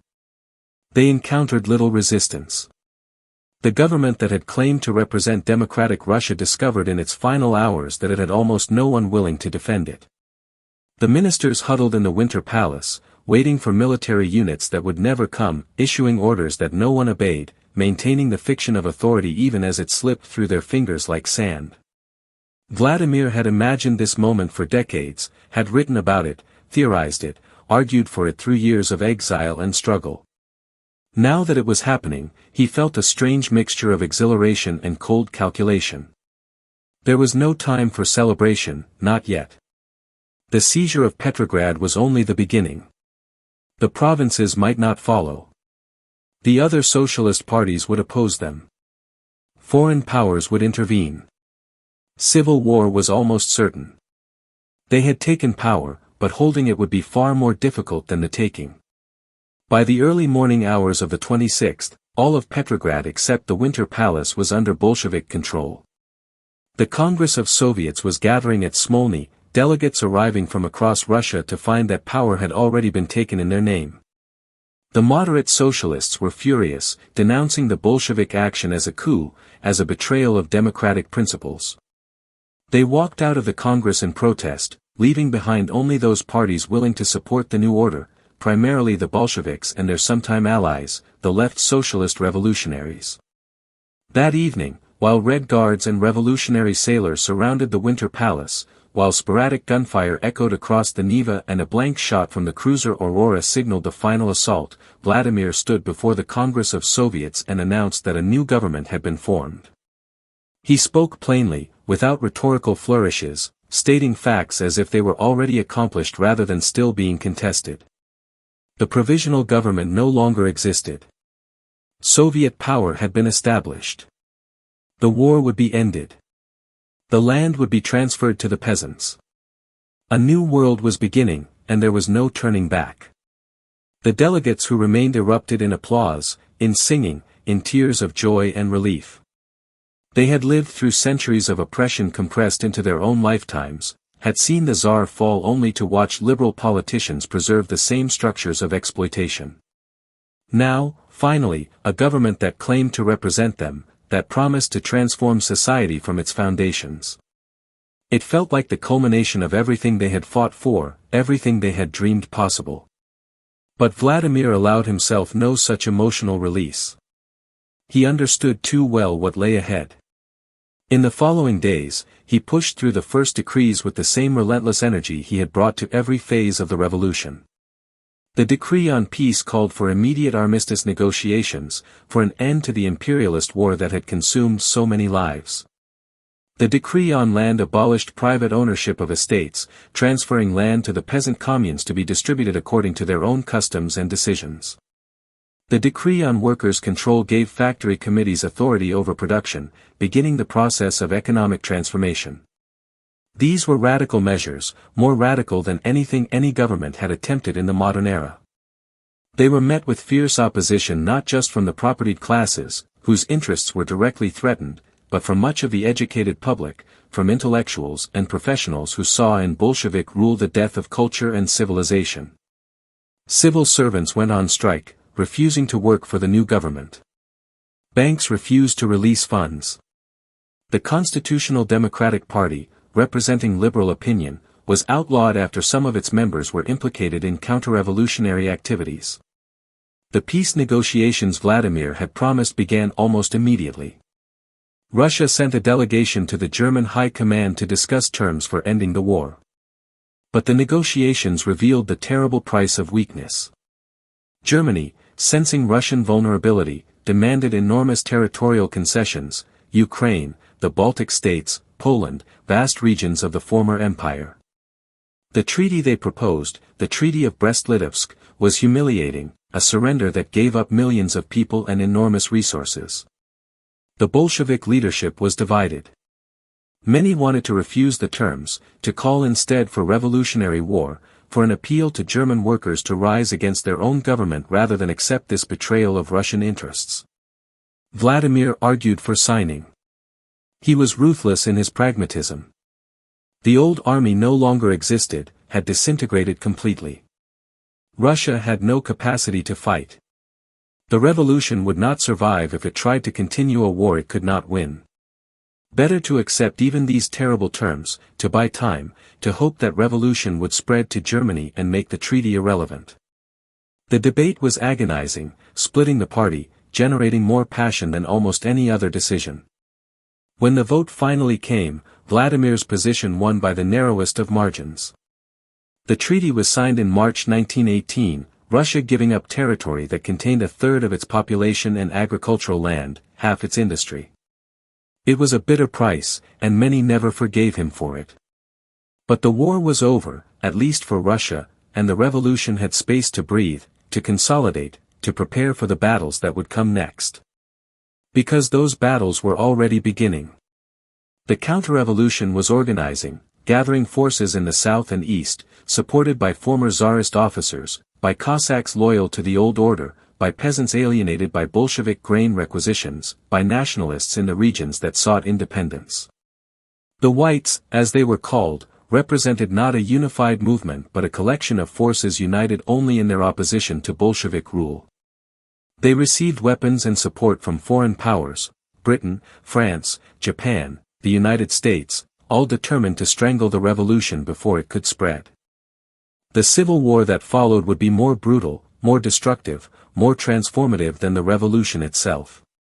It would force the Bolsheviks to create structures of repression they had once condemned, to militarize society in ways that contradicted their democratic rhetoric, to make compromises with reality that would fundamentally alter what their revolution could become. Vladimir threw himself into organizing the defense with the same single-minded intensity he brought to everything, understanding that all the theory, all the dreams, all the promises of a new world would mean nothing if they could not survive the forces arrayed against them. And so the long night deepened, the moment of triumph giving way to years of grinding struggle, and the revolution that had promised liberation entered a period where survival became the only measure of success. The revolution Vladimir had imagined in exile, the one he had written about in manifestos and theoretical treatises, had been clean and logical, a scientific transformation guided by historical laws and revolutionary consciousness. The revolution he now governed was something else entirely, chaotic, desperate, stained with blood and compromise. Power, it turned out, was not a tool one wielded with precision but a burden one carried through darkness, making decisions that haunted the quiet hours when sleep refused to come. The Civil War consumed Russia like a fever. From 1918 through 1920, armies marched and countermarched across territories so vast they swallowed entire nations. The Whites attacked from multiple directions, from Siberia, from the south, from the Baltic region, their forces led by former Tsarist generals who promised to restore order and punish those who had destroyed the empire. Foreign troops landed on Russian soil, ostensibly to protect their interests but clearly hoping to tip the balance against the Bolsheviks. Japanese in the east, British in the north, French in the south, Americans in Siberia, the revolution faced not just civil war but foreign intervention. Vladimir moved the capital from Petrograd to Moscow, recognizing that the old imperial city was too vulnerable, too exposed to attack. He took up residence in the Kremlin, those ancient fortress walls that had sheltered Russian rulers for centuries now housing a government dedicated to destroying everything those rulers had represented. The irony was not lost on him, but irony was a luxury the moment could not afford. He worked from an office that was Spartan even by his standards, furnished with a simple desk and chairs, the walls bare except for maps showing the military situation, maps that changed daily, that revealed how precarious their hold on power truly was. The Bolsheviks created the Red Army, assembling it from nothing through a combination of revolutionary enthusiasm and brutal necessity. They conscripted peasants who often had no desire to fight for either side, who simply wanted to return to their villages and tend their land. They recruited former Tsarist officers, specialists whose military expertise was essential even though their political loyalty was questionable. To ensure these officers remained faithful, the Bolsheviks appointed political commissars to every unit, creating a system of dual command and surveillance that would characterize Soviet military organization for decades. Trotsky emerged as the architect of this army, traveling constantly from front to front in an armored train that served as mobile headquarters, organizing, exhorting, occasionally ordering executions of those who retreated or deserted. He was brilliant and ruthless, capable of inspiring devotion and terror in equal measure. Vladimir relied on him completely for military matters, recognizing in Trotsky a capacity for decisive action that matched his own, though the two men remained wary of each other, their partnership one of necessity rather than warmth. The war created a siege mentality that transformed the revolution. The Bolsheviks implemented what they called war communism, a system of total state control over the economy, of requisitioning grain from peasants to feed the army and cities, of nationalizing all industry and trade. It was justified as a temporary measure, a necessity of survival, but it set precedents and created institutions that would prove far more permanent than anyone acknowledged at the time. Private trade was banned. Markets were closed. Anyone suspected of hoarding food could be shot. The dream of a workers' state built on democratic participation gave way to centralized command and emergency powers that never quite ended. Terror became policy, systematic and state-directed. The Chaika, the secret police organization created to protect the revolution, evolved into an instrument of mass repression. Its agents arrested not just active counter-revolutionaries but anyone deemed potentially disloyal, former nobles, priests, merchants, intellectuals who questioned Bolshevik policies. Thousands were executed without trial, their bodies buried in unmarked graves, their families left to wonder what had happened. When Vladimir himself was shot by a socialist revolutionary in August 1918, 2 bullets entering his body, one lodging near his heart, the response was a campaign of Red Terror that killed tens of thousands in retaliation. He survived the assassination attempt, though it weakened him permanently, the bullet wounds compounding the strain his body already carried from years of stress and deprivation. For weeks he hovered between life and death while Nadezhda sat by his bedside, her face a mask of controlled anguish. When he finally recovered enough to work again, something had changed in him. The brush with death seemed to make him even more convinced that the ends justified any means, that the revolution's survival outweighed all other considerations, that sentiment and mercy were luxuries that would destroy everything they had built. The peasantry, the class the revolution claimed to liberate, suffered terribly under war communism. The grain requisitions amounted to organized plunder, armed detachments descending on villages, seizing food at gunpoint, leaving barely enough for survival. Peasants responded by planting less, hiding what they grew, sometimes resisting violently. The result was famine. By 1921, millions were starving, entire regions reduced to eating grass and bark, parents making impossible choices about which children to feed. Reports reached Moscow of cannibalism, of villages where the living were too weak to bury the dead, of a catastrophe that rivaled anything the Tsarist regime had inflicted. Vladimir received these reports at his Kremlin desk, read them with eyes that had learned not to flinch, made decisions about resource allocation that determined who would live and who would die. He justified it as historical necessity, as the inevitable cost of transformation, as something future generations would understand even if the present suffered. But in private moments, in conversations with Nadezhda or trusted comrades, traces of doubt appeared. Was this what revolution was supposed to look like? Had they saved Russia or simply exchanged one form of tyranny for another? The civil war ended not with dramatic victory but with exhaustion. The white armies collapsed one by one, their leaders fleeing into exile, their soldiers melting away or switching sides. Foreign troops withdrew, their governments deciding the intervention was more trouble than it was worth. By 1921, the Bolsheviks controlled virtually all of what had been the Russian Empire, though at a cost that was almost unbearable. The economy was shattered. Industrial production had fallen to a fraction of pre-war levels. The working class, the social base the revolution claimed to represent, had largely disappeared, workers fleeing cities to search for food in the countryside, factories standing idle for lack of fuel and raw materials.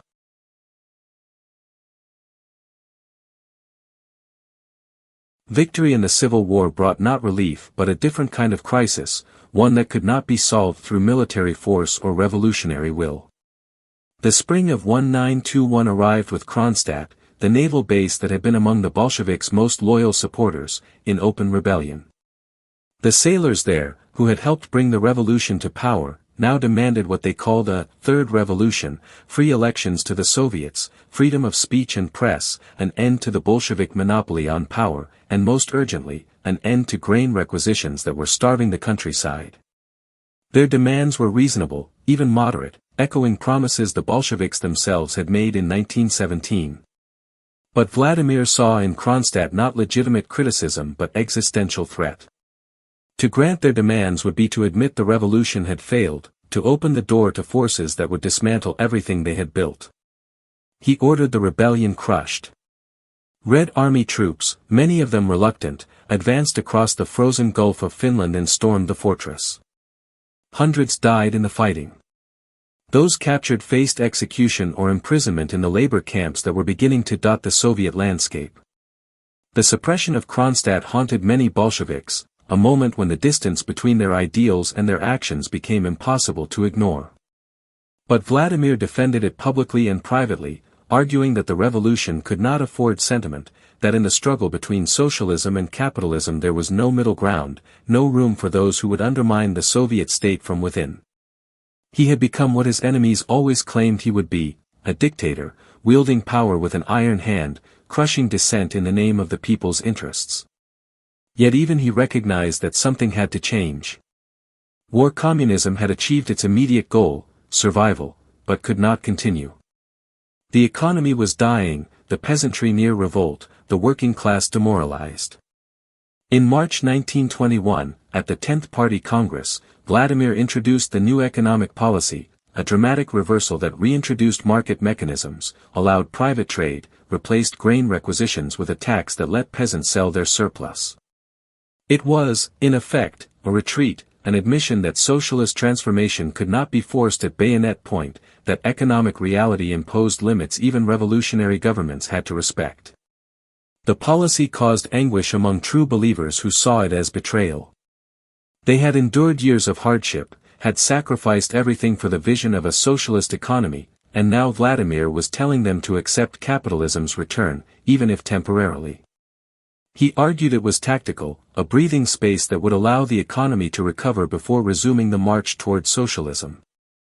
But he also knew it might be more than that, might represent a fundamental rethinking of what was possible, how fast transformation could happen, what the costs of ideological purity truly were. The new economic policy stabilized the situation. Food began to flow into the cities again.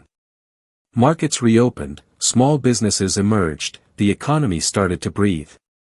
But it also created new tensions, a class of private traders called men who grew wealthy while Bolshevik loyalists lived in poverty, peasants enriching themselves while workers struggled, the sense that the revolution was losing its way, becoming something its founders would not recognize.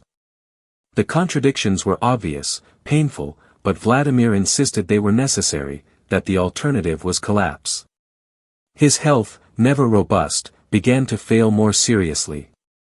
The assassination attempt in 1918 had damaged him permanently, the bullet's effects compounding over time. He suffered severe headaches that made work torture, insomnia that left him exhausted, a general physical deterioration that became impossible to hide. In May 1922, he suffered his first stroke. It was mild, leaving him temporarily paralyzed on his right side, his speech slurred and difficult. He recovered partially, returned to work with the stubbornness that had defined his entire life, but everyone could see he was fading. The stroke forced him to confront mortality and succession, questions he had avoided because they required acknowledging that he was not indispensable, that the revolution would continue without him. He looked at the party leadership and saw both accomplishment and danger. Trotsky was brilliant but arrogant, alienating those he should have cultivated as allies. Stalin, the general secretary, was proving far more capable and cunning than Vladimir had anticipated, building a base of support through control of party appointments and bureaucratic mechanisms. Others like Zinoviev, Kamenev, and Bukharin had their own strengths and weaknesses, their own visions of where the revolution should go. Vladimir began writing what would become known as his testament, a document assessing the party's leaders and offering guidance for what should come after him. He was blunt, sometimes brutally so, noting Stalin's rudeness and suggesting he be removed from his position, praising Trotsky's abilities while warning about his arrogance, trying to create a collective leadership that would prevent any one person from accumulating the kind of power he himself had wielded. It was an acknowledgement, perhaps, that his own model of leadership had been dangerous, that what had worked in revolution might destroy what came after.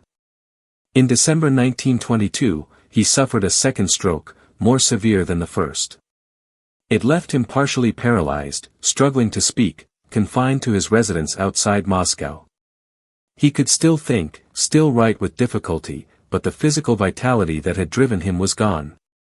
Nadezhda read to him, helped him communicate, watched helplessly as the man who had commanded a revolution became trapped in a failing body.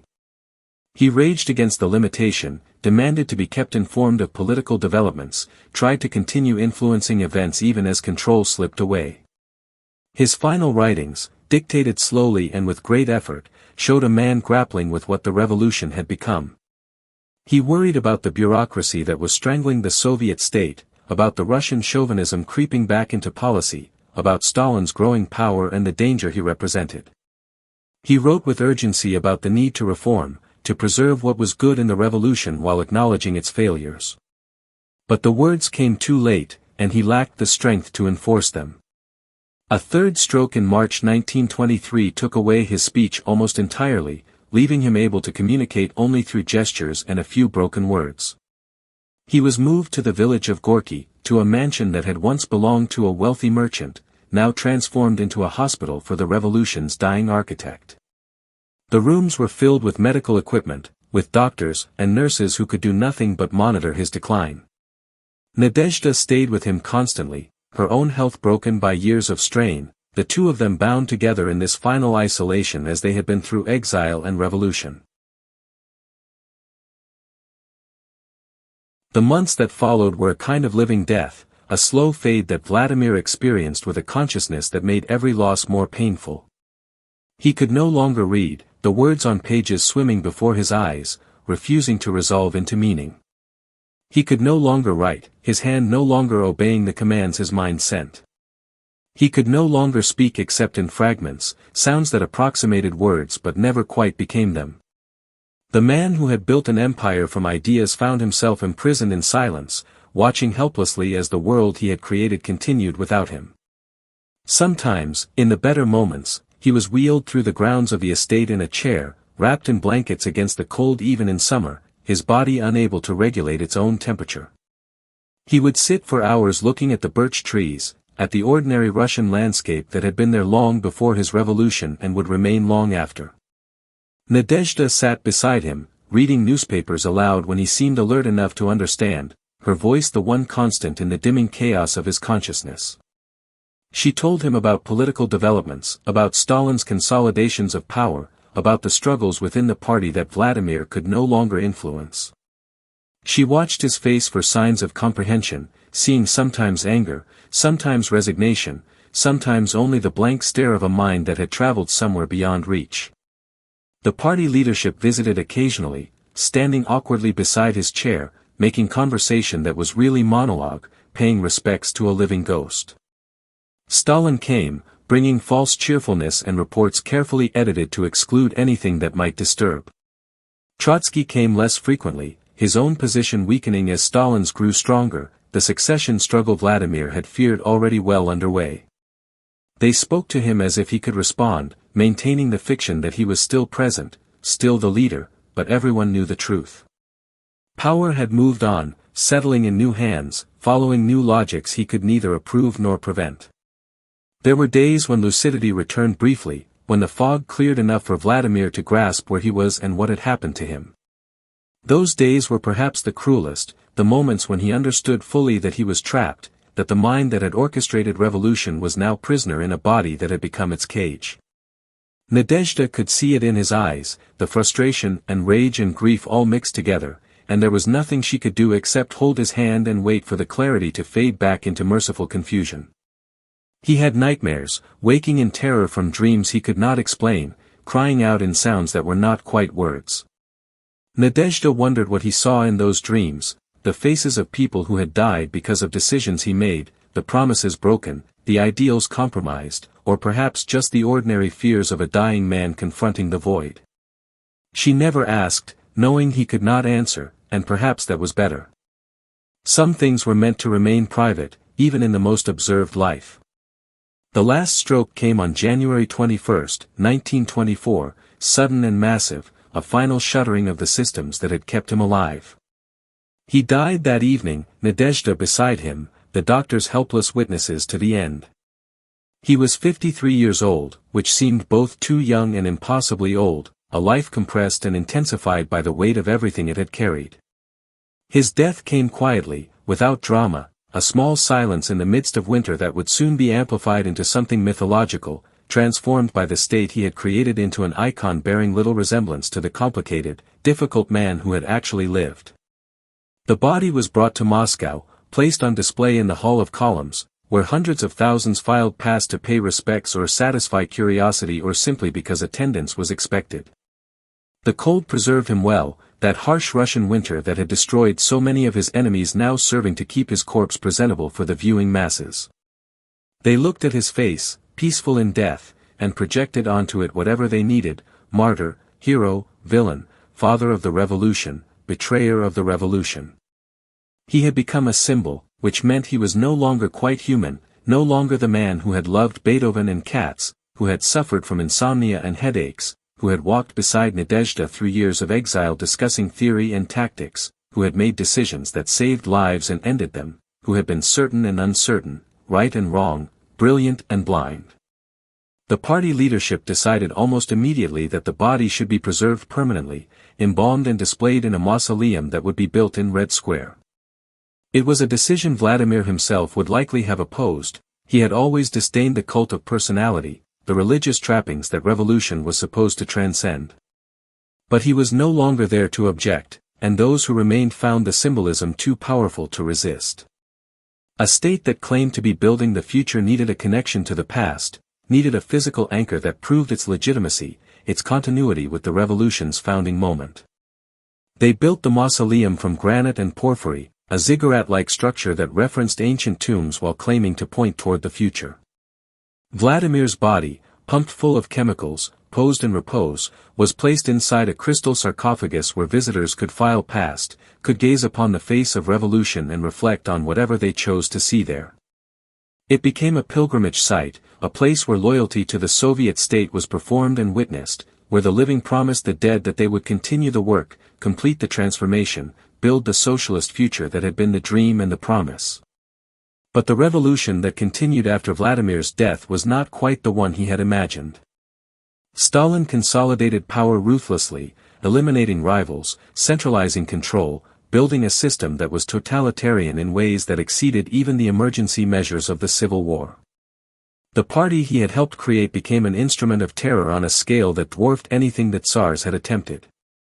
Millions would die in famines created by forced collectivization, in purges that consumed even the oldest Bolsheviks, in labor camps that stretched across the frozen wastes of Siberia. The state he had argued would wither away instead became more powerful, more intrusive, more absolute than any state in human history. Defenders would argue that Vladimir had laid the foundations for this, that his emphasis on party discipline, his willingness to use terror, his suppression of dissent had made Stalin possible, had created the institutional structures that enabled totalitarianism. Critics from the left would mourn what might have been, imagining alternative paths the revolution could have taken if Vladimir had lived longer, if different choices had been made, if the siege mentality of the Civil War had not poisoned the democratic impulses of 1917. And still others would look at the entire experiment and see only catastrophe, a utopian vision that became dystopian reality, proof that attempts to remake society according to ideological blueprints lead inevitably to mountains of corpses. The truth, perhaps, was that Vladimir was neither saint nor demon but something more complicated, a revolutionary who genuinely believed he was serving humanity's liberation, who was willing to sacrifice anything and anyone for that goal, who was brilliant and ruthless and certain in ways that produced both extraordinary achievement and terrible cost. He had helped destroy an empire, had seized power against impossible odds, had held that power through civil war and intervention in crisis. He had also created institutions of repression, had broken promises, had presided over famine and terror, had built something very different from what he had promised in those heady days of 1917.